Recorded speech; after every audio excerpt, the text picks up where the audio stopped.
Welcome back to Hardball. Late today, Kentucky Senator Rand Paul introduced a declaration of war against ISIS because he says President Obama didn't have or doesn't have the authority to wage war by himself. The president disagrees. And late today, I spoke with Senator Paul about war and U.S. foreign policy. But I began with the news that a grand jury up in Staten Island had decided not to indict a New York City police officer in the chokehold death of Eric Garner. Here he is. Joining me now is Kentucky Senator Rand Paul. Senator, you've made a real effort to reach across the aisle in terms of minority support. How do we bridge the gap between white and black at this time when these kind of situations like just broke in New York with the Garner case? How do we do it? How do we get past it? Well, you know, I think it's hard not to watch that video of him saying, I can't breathe, and not be horrified by it.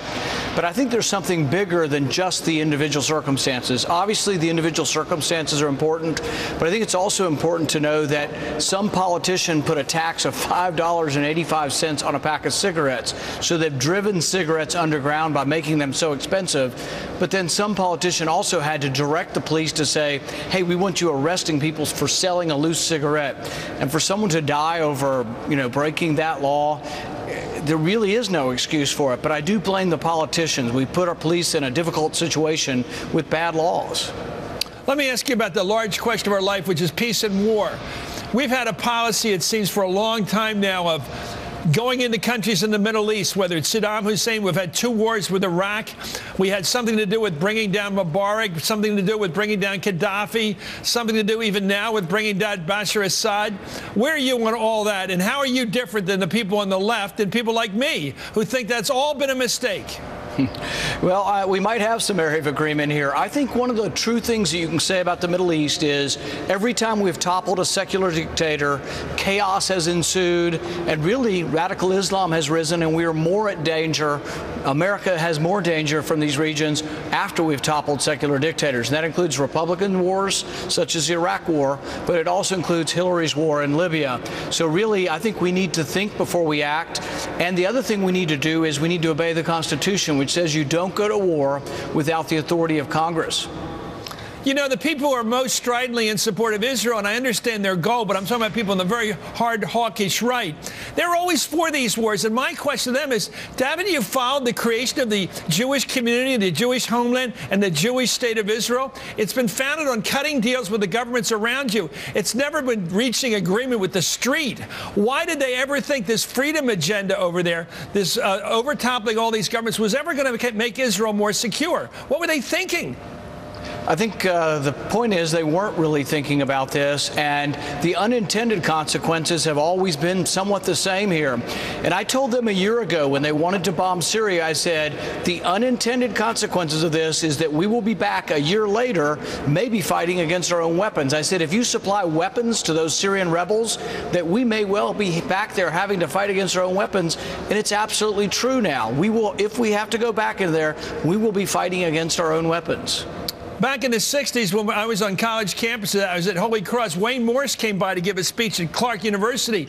And Wayne Morse, the liberal senator back then, we got to have declarations of war, like in Vietnam. You got to go back to the Constitution. If we're going to war, we have to declare it. Is that what you're trying to do with ISIS? Is that the principle you're fighting for? Yeah, this was a big debate for our founding fathers, and has been it's really probably the most important responsibility that any legislator shall ever have, and that's to send a young man or woman into harm's way. And our founding fathers were very clear on this. James Madison wrote that the executive branch is the branch most prone to war. Therefore, we have, with studied care, vested the power of war in the legislature. George Washington was adamant about this. Jefferson was adamant about this. This is not a function that the president can unilaterally weigh in on. President Obama, when he ran for office in 2007, said exactly that. No president should unilaterally go to war. And this is very disappointing, I think, even for some of his supporters, that he seems to abandon what excited people about him. On another point, you don't seem to fit into it. Well, let me get into the idea. Is it more conservative to be restrained about getting involved in foreign wars, or is it more conservative to be hawkish? I mean, I think there's an issue of brand here in your party. I think it depends on how you define conservative. Wars are very expensive, but most conservatives think that the primary function, myself included, think that the primary function of the federal government is to defend the country because it's something that the collective has to do. It can't be done individually or by corporations. So the federal government does have a role in defending defending the country. It's a very important role.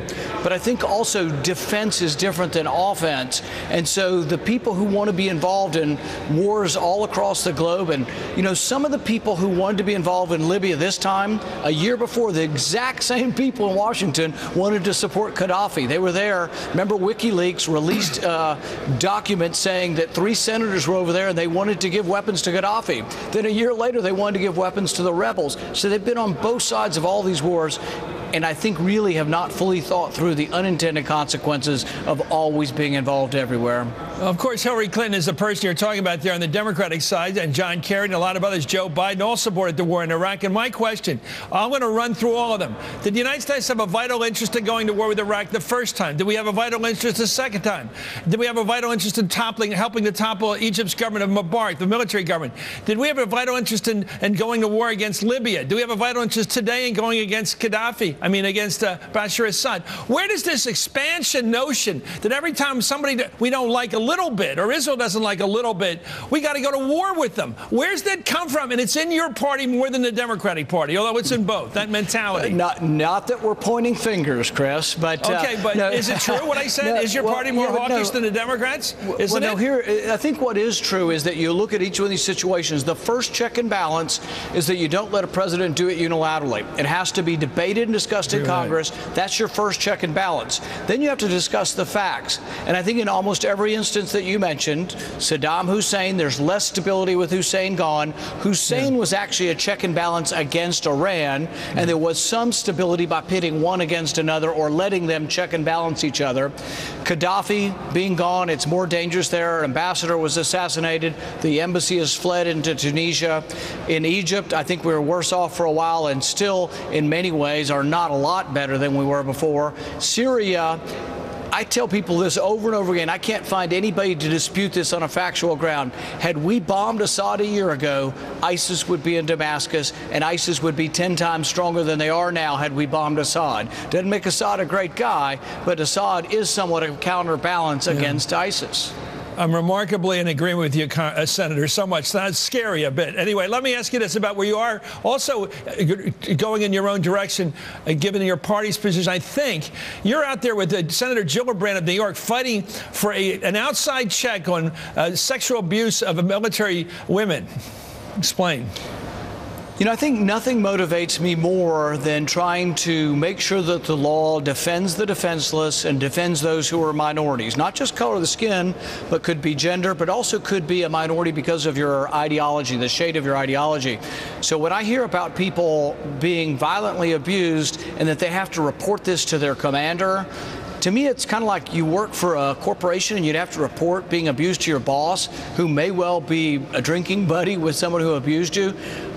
Really, it makes more sense to have it outside the chain of command. I don't understand why someone who's been abused would have to report it to someone who may well be a friend of the person who did the abusing. It should be to people who don't know any of the people.